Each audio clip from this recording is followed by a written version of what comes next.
You all set now? Great. Oh man, when you start on Ecclesiastes, something's not going to work.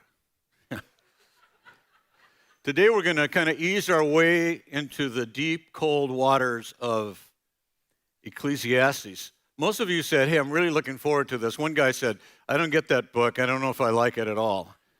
He didn't use those exact words, but that's kind of the idea, and I sort of get that. Okay, let's start with this. A guy said, now that you're retired, what do you do? Probably a question Earl gets asked nowadays. And the old guy answered this way. He said, well, I have a good routine. While I'm still in bed, my wife, bless her heart, brings me a hot cup of tea and the morning paper. And so I sip the tea slowly, and while I read the obituary column. And if I'm not in the obituaries, I get up. Whoever made up that joke must have just finished reading the book of Ecclesiastes. You can get a feeling for this book at different times of year. One would be like right after Christmas when you're putting everything away, and W.H. Auden actually wrote a poem about this. I'm not going to read the whole thing, but he said, we attempted again this year to love all of our relatives and in general grossly overestimated our powers. But for the time being, here we are back in the moderate Aristotelian city where Euclid's geometry and Newton's mechanics could account for our experience. And the kitchen table exists because I scrub it. It seems to have shrunk during the holidays, and the streets are much narrower than we remembered. We have forgotten that the office was as depressing as this. Here's somebody else that just finished reading Ecclesiastes. The last time we started Ecclesiastes, which was 19 years ago, and Earl's sitting back here, we kind of did a two-man deal. But the very first Sunday that we did this was the very first game that the Seahawks were ever in the playoffs. And so we had to come to church, of course, because we have our priorities straight. But there's not much sense in the universe. Basically, that's what we'd learned at that time. Well, anyway, I could share more stuff like that, but I think it's not hard to get to capture the mood and the feeling for Ecclesiastes, and that's what I want you to get. It's one of 5 poetic books in the Old Testament. You know that there are 39 books, and between the books of poetry, there are 17 books that precede it, 5 of the books of Moses, what we usually call the Pentateuch, which just means 5 books, and then 12 books of history, and then afterwards is 5 books of the major prophets, the Pentateuch of the majors, and then you have 12 minor prophets. So 5, 12, 5, 12. But in between, let's call this the soul of the Old Testament, we, at least in the order of the canon that we have in our English Bibles, we have these poetic books. And I want you to just think about them very briefly. Just write in a little word with each of these. It starts with Job, and let's just call that the book of suffering. So it starts on a painful note. And then you have the Psalms, which obviously lift the heart to God in a big way, the book of worship. And then come the Proverbs, which you know is the book of wisdom. And all of these are wisdom literature, by the way. When we think about wisdom, though, it has many sides to it. And so the wisdom community in Israel, you know, it had many voices and many moods and whatever. So then we get Ecclesiastes, and I'm going to call that the book of enigmas, riddles, questions, perplexities, imponderables, stuff like that. Questions, trying to get the best answers, you got to ask the best questions, which is what we get in Ecclesiastes. And by the way, there are only 24 questions in the book of Ecclesiastes, but every statement pops with interrogatives. If you read it carefully, you realize it is trying to make you think. And so we get finally then at the end a song of love, the book of love. And someday we're going to preach through the Song of Songs or the Song of Solomon. We'll get Earl to come back and do that. I think he would be the best one. You think about this book in our present time and people that read it. Here's something that David Hubbard said that I think was pretty right on. You know, turn a secular and reasonably intellectual audience loose on the Bible, and if they can riffle their way through the Old Testament far enough, they will latch onto Ecclesiastes as their kind of stuff. It will speak to their needs, march to their cadence, give voice to their outlook, Kohelet's, that's the Hebrew name for Ecclesiastes. Kohelet's question, does life have meaning, is their question. Besides, his dread of death captures their mood precisely. All right. Now, by the time we get done today, I want you to get a feeling for this book, some of its ups and downs and why it's maybe hard to understand sometimes, because this book is unique, as in uniquely puzzling. So let's think about this, and that's why there's a wide range of interpretations and a wide range of appreciation of this book. Listen to a little bit of it, like in chapter 3, verse 11. He has made everything suitable for its time. He has set eternity in their hearts. One of my favorite verses in the book, but then that verse ends this way, yet they can't fathom from beginning to end what God has done. 7:14, when things are going well for you, be glad. But when trouble comes, just remember, God sends both happiness and trouble. You never know what's going to happen next. So here's perplexity. This what puzzles us. 7:16, don't be overly righteous and don't be overly wise. Why ruin yourself? On the other hand, don't be too wicked either. Don't be a fool. Why should you die before your time? And then you get verses like, better a live dog than a dead lion, or always wear happy clothes with a splash of cologne, and stuff like that. He says, well, what's that doing in the book? Well, there's reasons why this book is perplexing. One is it's hard to interpret, just like all poetry. And I don't mean just Hebrew poetry, but all poetry is pithy in meaning, and sometimes it's hard to figure it out. Ecclesiastes is also difficult because it's very hard to translate. A lot of the words are difficult, and so that's one of the reasons. But the other is it doesn't easily fit with other things we read in the Bible. And I think that's, there are parts that are so puzzling that some readers decide this cannot be a book of truth. It's just saying some depressing perspectives like those of Job's friends. They're in the Bible, but that doesn't mean what they said was right. And so some people feel like the bulk of this book is the voice of someone that really doesn't even know God, but is kind of given the best you can get with how far wisdom will take you. And that is one perspective of actually quite a few people. We're going to find out, I think, that that's not the best way to take it. And so, but we kind of have to display that little by little as we work our way through the book during the next 14 weeks. The book seems to ask you to enjoy life, but at the same time, it's telling you a lot of reasons why it'd be hard to. There's kind of a negative tone, sort of the tone of the cynic, the tone of the skeptic, the half-empty glass kind of guy. So listen to this verse. So I congratulated the dead who had long since died more than the living who must still live. But even better than both, the one who has never lived, who has never seen the evil activity that is done under the sun. It sounds like the plot of It's a Wonderful Life. Anyway, here's another one. It's better to spend your time at funerals than at festivals. For every person who's going to die, you should take it to heart while there's still time. Well, I asked that these lights be turned on this morning. I know they're bothering some of you, but they had a wedding here yesterday. So what I'd like to say is that Ecclesiastes is taking time for a funeral right in the middle of a wedding. It's like, why? Why do we have to talk about death? We come to church, we want to hear about life, eternal life, and all of that, but here, this book is sitting right in the middle of our Bible. Ecclesiastes is like stopping during a christening and asking if they have picked out a burial spot for the baby yet. There's something very odd about this whole book when you try to balance these points of joy with points of sadness, almost depressive sadness. So here's what we want to do. We're going to leave all that a bit because we're going to get plenty of that. We want to know who wrote all this stuff, sad or not. And so here's the question. Let's just put it up here, and it's chapter 1, verse 1. Should be the sufficient answer to this question. These are the words of the teacher, King David's son, who was king in Jerusalem. Now, if you read that straight out, and then you think, well, that's got to be Solomon, because he was the son of David, and he was actually asked for wisdom and got a lot of wisdom, wrote many of the Proverbs. Maybe this is Solomon. Probably must be. Plus, there's biography in here. It talks about how rich he was and how many women he had and all this sort of thing, which fits the biography of the man.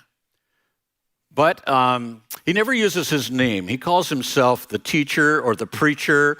Actually, this is where the word Kohelet comes from. Kohelet, excuse me. And it just means something like this. The man of the assembly, or the gatherer, the one who was there when you gather. And so people have thought, well, maybe that's the preacher or the teacher. Translates preacher in the English Standard Version, if you have that open.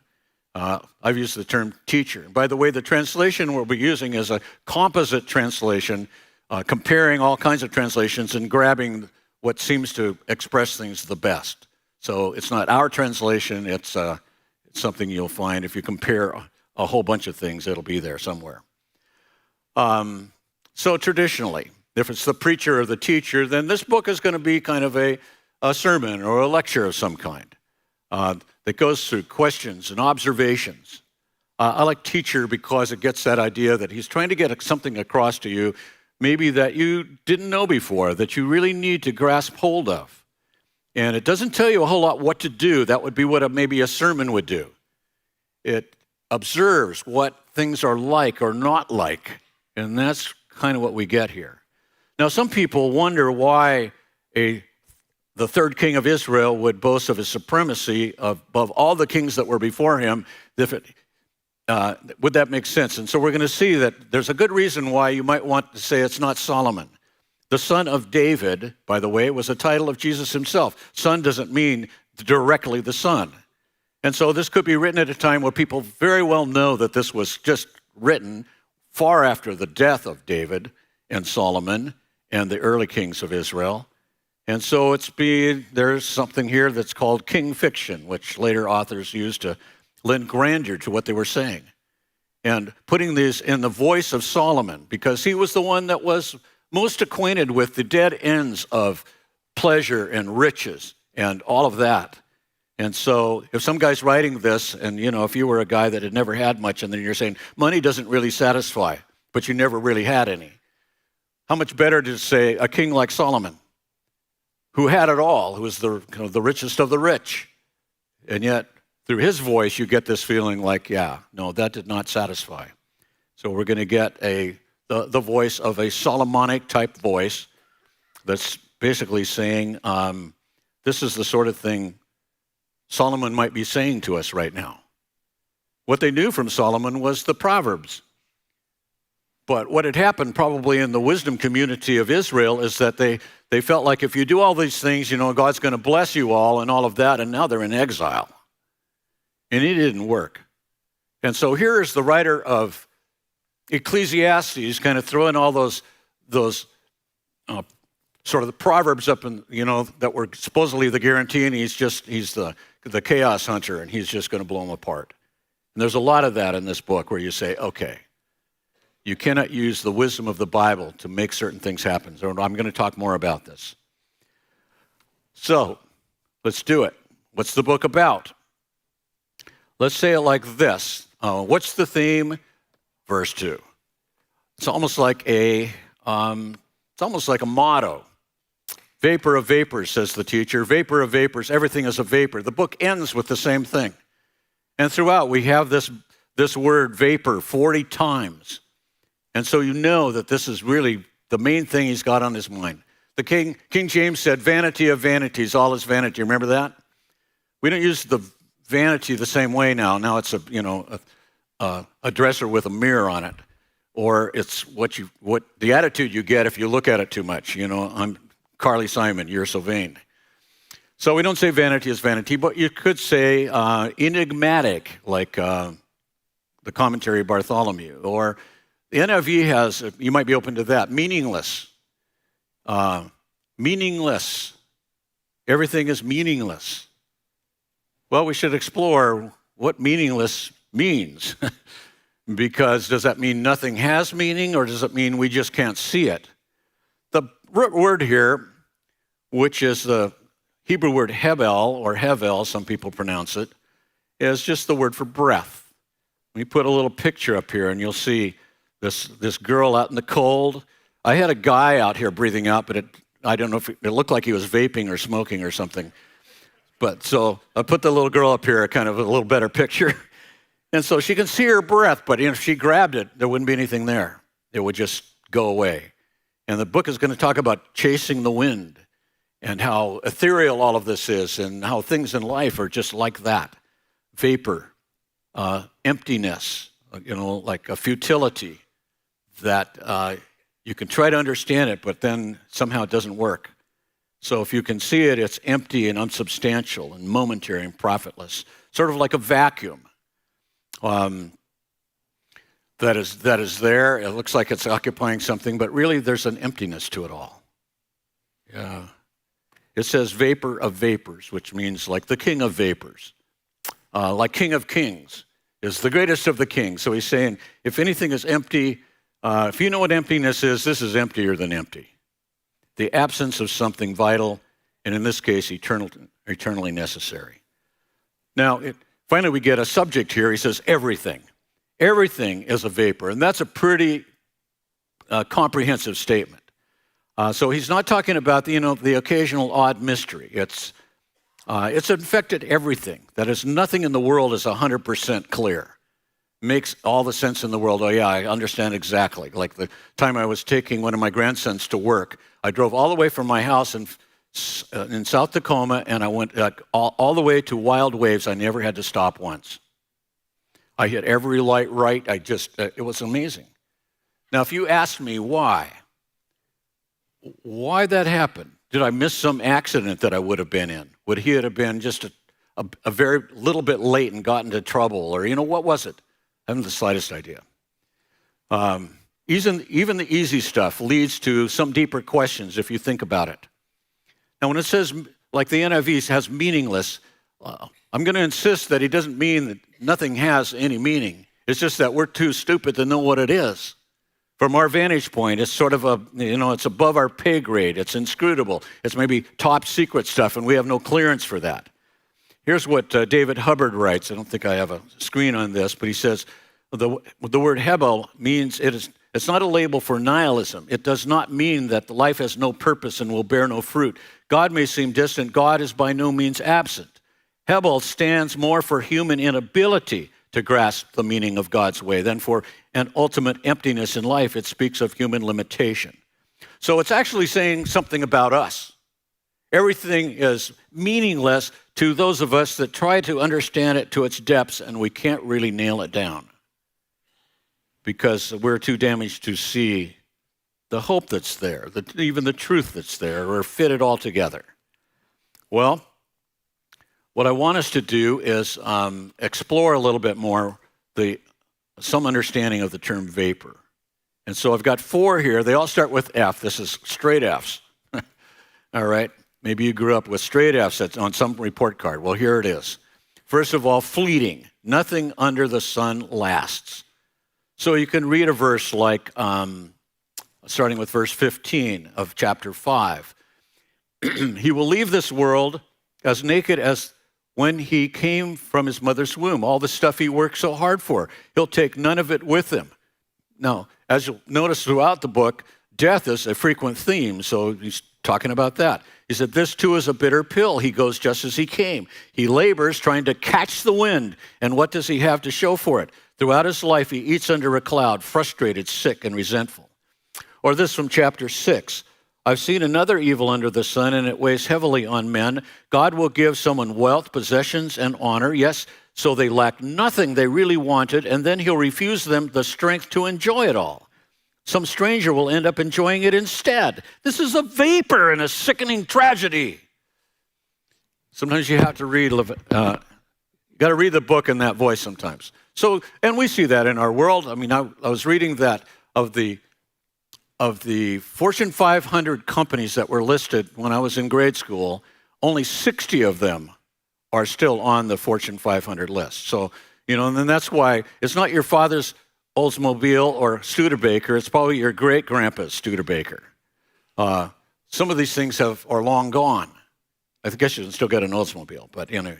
Of the founders of the Tesla, Amazon, Facebook, Google, and Netflix, not one of them was even born in 1955. Well, Bill Gates was actually born that year. Well, things come and go. Companies come and go. 50 years from now, maybe you won't even remember what Google was. That might be good, actually. Here's the second F, frail, like as in fragile. Nothing turns out to be enough. So here's chapter 5, verse 10. If you love money, you can never get enough. If you long to get rich, you'll never possess all you want. This too is a vapor. And so we know that in life. We know how we eat, and then it's amazing. Tomorrow you're going to have to eat again. You don't have to, but eventually you'll suffer if you don't. You know, it's the same old laundry. It's the same old doing the dishes. It's a lot of things that you do just have to be repeated because they don't completely satisfy. It's like the God-shaped vacuum in your heart. You try to fill with lots of stuff, but there's never any ultimate satisfaction. Here's chapter 2, verse 10. Whenever I saw something I wanted, I took it. I did not restrain myself from any pleasure. I found great pleasure in hard work and additional reward for all my labors. Then I thought about all I had done and how hard I had worked doing it, and I realized it was a vapor. It was like chasing the wind of no use at all under the sun. Couldn't possibly satisfy. Here's number 3. Futile. Nothing works out the way you want it to, or you planned it out. So you plan a winter wedding, but you can't control the snow. You plan a summer wedding, and you can't control the rain. This is chasing after wind. Now, these themes are not necessarily missing from the rest of the Bible. Read Romans 8:20. The whole creation is subject to futility. That's because of the curse. Everything was rigged to fail so that you would run to God.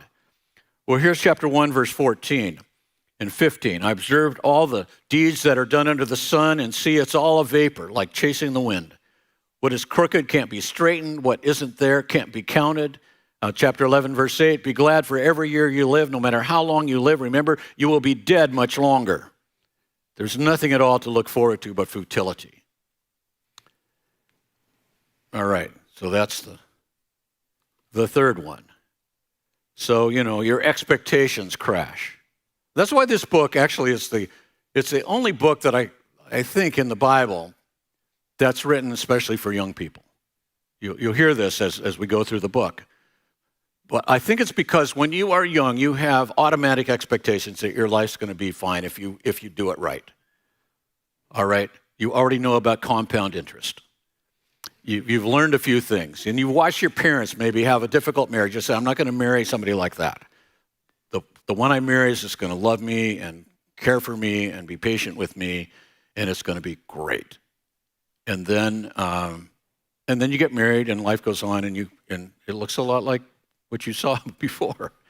A lot of our young people aren't here. There's a lot of empty chairs because we got a lot of kids at a retreat. And Nate and I actually did a little 15-minute video of introducing Ecclesiastes for them. But we challenged them with the idea that you need this book. You need to get this perspective that there's a whole lot that doesn't work out the way you expected.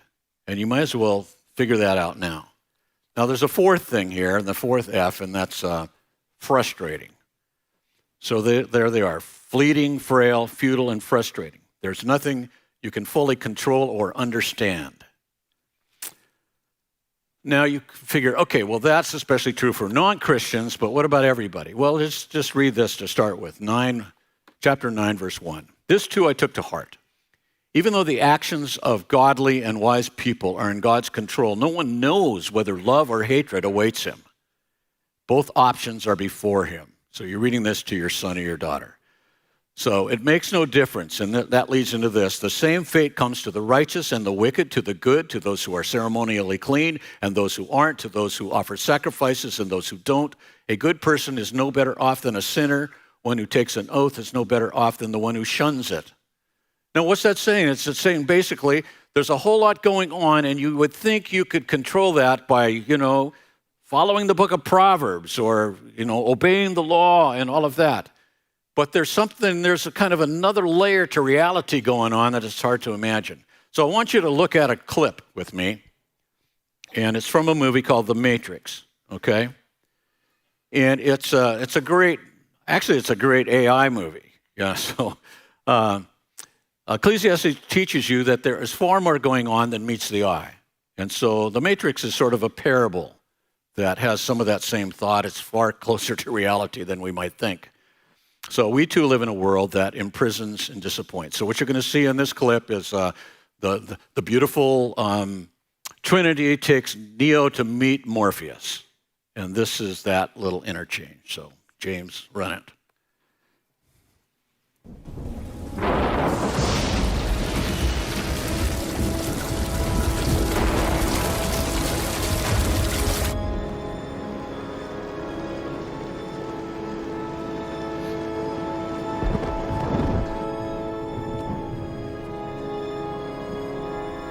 This is it? Let me give you one piece of advice. Be honest. He knows more than you can imagine.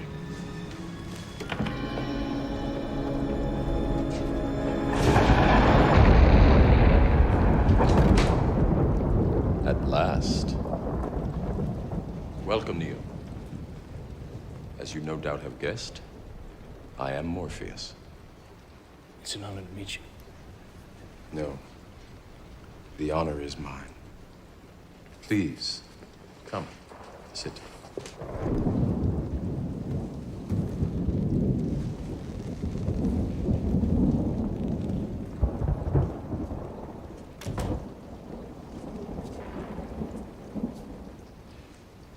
I imagine that right now you're feeling a bit like Alice.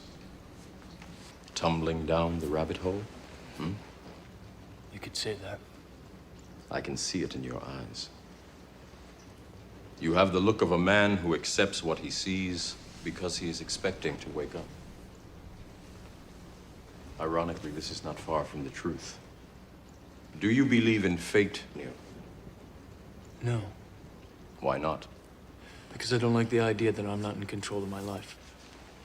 I know exactly what you mean.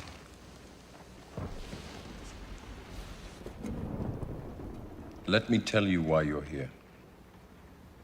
You're here because you know something. What you know you can't explain, but you feel it. You felt it your entire life, that there's something wrong with the world. You don't know what it is, but it's there, like a splinter in your mind, driving you mad. It is this feeling that has brought you to me. Do you know what I'm talking about? The Matrix. Do you want to know what it is? The Matrix is everywhere. It is all around us. Even now, in this very room. You can see it when you look out your window or when you turn on your television. You can feel it when you go to work, when you go to church, when you pay your taxes. It is the world that has been pulled over your eyes to blind you from the truth. What truth? That you are a slave, Neo. Like everyone else, you were born into bondage, born into a prison that you cannot smell or taste or touch. A prison for your mind.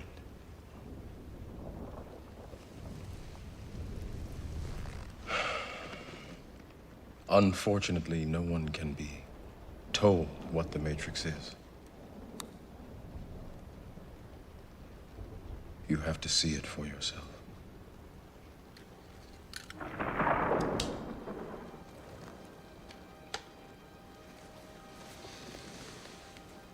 This is your last chance.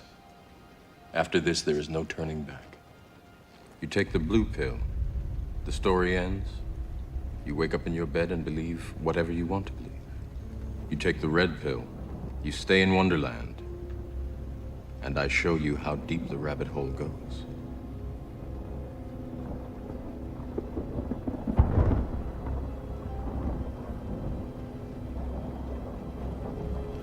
Remember, all I'm offering is the truth, nothing more.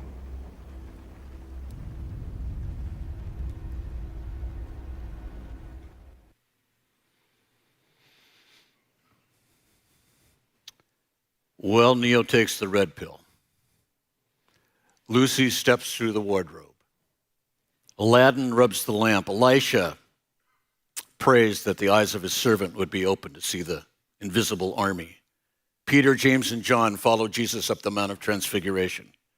And all of them discover that there is far more going on here that meets the eye. The question Morpheus asks Neo is a question Ecclesiastes asks of each of us. Do you want to know what it is? That's the only path out of bondage. I want to say this very clearly, and that is that it's just not people lost, non-Christians that have to struggle with this, that have to see life in many ways eclipsed by what you see and without knowing how to answer everything. Frustration. So you can try to put, some frosting over it, but isn't it true that though we may be the people with the answers, we still have an amazing number of questions. Somebody asked me a couple of weeks ago, they said, well, you had 3 kids in your family, and they all got raised in the same family, and 2 of them followed Christ, and 1 of them did not, would not. My older sister, who took her life on New Year's Day. How does that happen? Like the same family, different outcomes. Marriages that are shot through with disappointment. Family breakdowns of various kinds. We could just go into a lot of things. I want you to just think about a little bit. Only, what is it that's going on here? Think about something that Eugene Peterson wrote.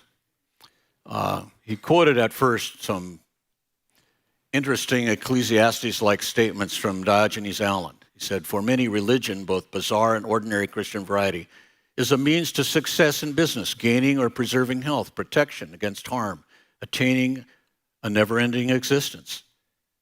He writes, I used to think that my task as a philosopher and a clergyman was to keep the possibility of God at least open, as though a struggle were between religion and no religion. I now have become aware that a more pressing problem is not a shortage of religion, but far too much bad religion. And then here's what Eugene Peterson says. There is a vast literature and an extensive cultus that supposes that the power of God can be bought by reading the right book, by imitating the most impressive leader, by discovering the workable formula. This power can then be put to the use of growing churches, expanding membership, filling people with the Holy Spirit, taking off weight, running stewardship campaigns, exorcising demons, curing cancer, getting rid of communists ad infinitum, ad absurdum. Like the man who told us that if you memorize a chapter of the Bible every week, that your grades would go sky high. Realizing he was talking to a bunch of people that had low IQs and it wouldn't help at all. What we don't know on any given day is immense. I'm talking about Christians. But we who have some truth, real truth, parade around as if we can answer everything. And that works for a while, as long as you never lose a baby. You never have to raise a handicapped child. And then maybe we give up our cocky blasphemy because most often we don't have the foggiest idea what God is really up to, what he's actually doing, what he's going to do. A little more from Peterson. Kohelet serves this pastoral function, challenging the naive optimism which assumes that being on God's side carries with it the comfortable wisdom that solves all difficulties, and by countering the gushing expectation of convenient miracles. His detached skepticism is a pastoral negation to unbiblical expectations of what God does and will do, expectations that project upon God what we want him to do for us and interfere with our being open to what he has already revealed that he will do for us in Christ. He exposes, that is the preacher, the teacher, exposes the religion of the ghost-written bestseller and the television spectacular, and prepares via repentance for a faith response to the gospel itself. Now, here's what we do get when we open Ecclesiastes. We get goads and nails. Chapter 12, verse 11. The words of the wise are like goads, their collected sayings like firmly embedded nails given by one shepherd. Let me start with the end of the verse. Given by one shepherd. Who would that be? A Russian Jew was asked to paint a picture of Ecclesiastes. This is probably almost 150 years old. Ecclesiastes, in his mind, that was a picture of a shepherd. It comes from this verse. Here is God himself in a shepherd form telling us what we need to know as both goads and nails. Now, what would those be? Well, a goad is something sharp that gets you thinking. A goad would be a sharp stick that you would use to get an animal moving. So it gets you thinking. It involves observations that annoy or even hurt, can bring despair if that's all you see. If that's all you see reading Ecclesiastes, it'll just hurt, and that's all. No wonder you won't like it. But these sayings are also nails, something stable you can count on, observations that help, that can bring you hope. The same saying can be both a goad and a nail at the same time. Take the last verse of Ecclesiastes. It says, "For God is going to judge everything we do, even things we do in secret, whether good or bad." Now that's a heavy warning, and you could take that as a goad, or it just says, "Oh no." Or it can say, there's motivation to realize that my life is being observed by God, even the secret parts. He knows every part.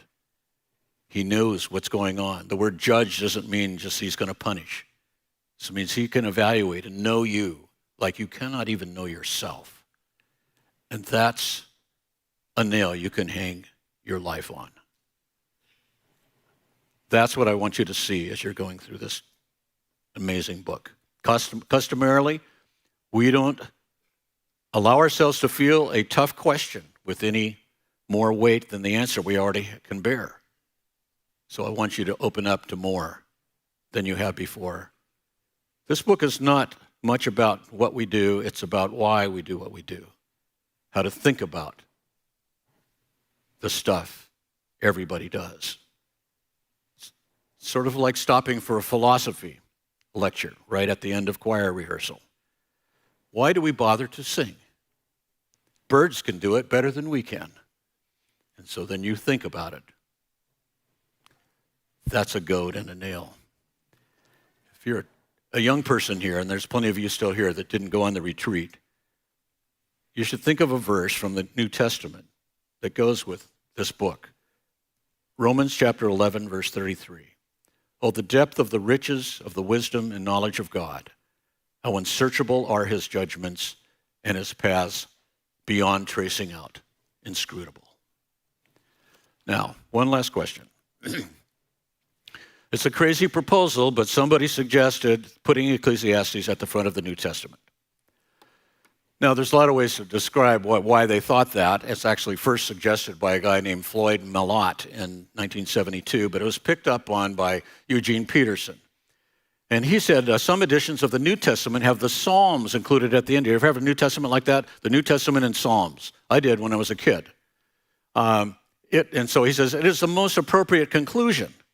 In the same way that the Psalms are an appropriate conclusion to the New Testament, Ecclesiastes is an appropriate introduction. People bring so many mistaken expectations to the gospel, so much silly sentiment and so many petulant demands that they hardly hear its real message or confront its actual promise. Kohelet gets rid of all that. He empties us of the inner noise that we supposed was religion and the cluttered piety we supposed was faith. He throws out the accumulated religious junk and banishes the fraud that is paraded as faith. And then he reminds us of something from the Reformation.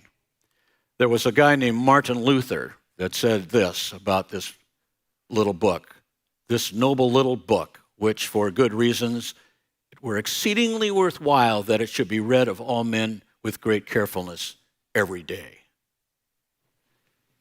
Every day, really. Well, think of it. So you've got the New Testament, beginning with the Gospels, ending with Revelation. Then you have all that praise, the Psalms. At the beginning of it, you want to be cleaned out, cleansed, disabused of all the frustrating stuff that gets in the way of understanding it. And mostly to be humbled, to hear. You know, there's something about Ecclesiastes that you're going to find happens to you during these next weeks. And it's going to make you intensely hungry for Jesus. I think that is its main purpose. You are going to be so hungry for the truth that's bound up in his coming and his loving and the way he provided answers that are appropriate to our ability to even understand, as limited as that is. And you're going to want to know him. Because of all the unknowable things which are immense, there is one very knowable one, and that is Jesus came to save sinners, as Paul said, of whom I am chief. All right, so let's wrap this up. J.I. Packer, you've heard of him. Have you read the book Knowing God? This is in that book. He has a whole section on Ecclesiastes. And here's one of the things he says. I think I have his picture here? J.I. Packer, he just passed away about 5 years ago and was an immensely blessed man and blessed all of us. So he writes this. What the preacher, the Kohelet himself, wants to show us is that the real basis of wisdom is a frank acknowledgement that this world's course is enigmatic, that much of what happens is quite inexplicable to us, and that most occurrences under the sun bear no outward sign of a rational moral God ordering them at all. As the sermon itself shows, the text is intended as a warning against the misconceived quest for understanding, for it states the despairing conclusion to which this quest, if honestly and realistic pursued, must at length lead. We may formulate the message of the sermon as follows. Look, says the preacher, at the sort of world we live in. Take off your rose-colored spectacles, rub your eyes, and look at it long and hard. What do you see? What do you see? Well, here's one thing I saw. I met Romeo Pine in 1996, a year after he almost died twice. Romeo was our houseboy, cared for us. Earl and I were there, staying upstairs in what they called the White House. And at night, Romeo would he'd care for us during the day and whatever needs we have, but then he would sleep in front of the door at night because we could hear shots firing. This was during the Civil War in Liberia. We heard part of his story, came out by littles, but he had lost his dad. His dad was a preacher. His dad was transporting his family. And they got stopped by some rebel soldiers. And they made them stop, and they went through their stuff, and they found a T-shirt from an opposing rebel group. And so they took Romeo's father and killed him in front of his family. Romeo was taken in by the people of African Christians Fellowship International, the group we work with, and by Ed Coffey himself. Took him in as his son. If you understand anything about the topography in around the headquarters for ACFI, they're right on the beach, and you're not supposed to swim there because that's a good place to drown. Well, Romeo didn't know that, and he went out to try to swim, and somebody had to save his life. And the one that saved his life was Ed Coffey's oldest son, Jackson Coffey. And he went out and rescued Romeo, but Jackson Coffey died and drowned. Gave his life for this young man. When I heard about this, I thought, well, Romeo, God must have something incredible for him. To sacrifice Jackson, who by this time would be, by our date now, he would be in his early 50s and very likely be a suitable successor to Ed Coffey, whose health is not good and who's getting older. But no, he died. So then I thought, well, maybe Romeo will be the new Billy Graham of Africa or something like that. Who knows?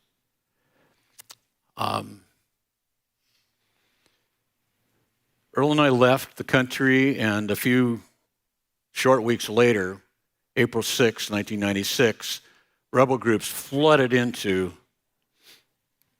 Monrovia, and everybody was running for their lives. And among those that were running was a group of blind guys that had, not too long before, they had been evicted from the home where they were staying, and the landlord, a month later, was struck blind. But ACFI found a house, and they were hosting them and making sure they were okay. When Earl and I were there, we got to hear these guys sing. In spite of all that we have been through, we still have joy. And we got to hear them sing here. They were trying to take the blind guys, and because they couldn't make their way to a safe place, they were taking them down the beach up northwest up to Mamba Point, where the U.S. Embassy is, where they could be safe. And Romeo was one of the guys that was escorting them. They were overtaken on the beach by a bunch of rebel soldiers who were very gun happy. And they decided that they would make all those blind guys who couldn't tell what was going on lie down on the beach, and they took their automatic weapons, kept firing it between them, terrifying them.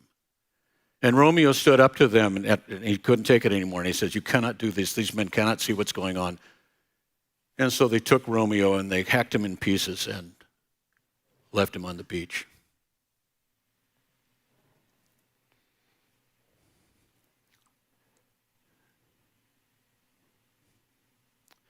So I'm thinking, how utterly senseless. I don't have an answer for how that could happen, how the one who was saved from drowning now a few short months later is dead himself right on the beach where he was saved. Kohelet says this: what actually happens in the world is nonsense. Sometimes the righteous get punished as if they'd acted wickedly, and the wicked get rewarded as if they'd acted righteously.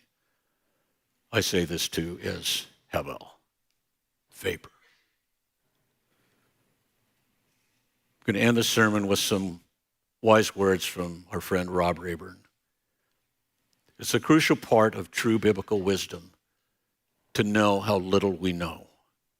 It was the great lesson that Job had to learn, to live your life modestly, without assuming that you understand more than you do, without pretending to an understanding you do not have, and cheerfully to embrace your limitations as one of God's creatures, a mere human being, a tiny piece of a very great puzzle. Ecclesiastes will help you do that. Do you want to know what it is? Let's pray.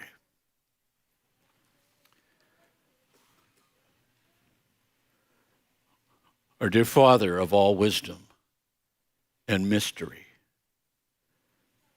we speak to you as those who have come to know you. What a grace it is to us. How little we could have known of what really matters, of what really is, if you had not reached into our hearts, opened our blind eyes. Let us see at least this: that we are sinners and we need you, and you are great in forgiveness through Christ our Lord. As we go through this book together, Father, let our hearts be gripped with our need of you. Of whatever perspective we need and can have from your word, we grasp onto it. We are hungry.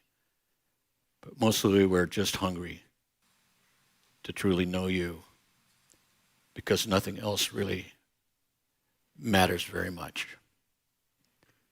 We thank you for your kindness. In the name of Christ our Lord, amen.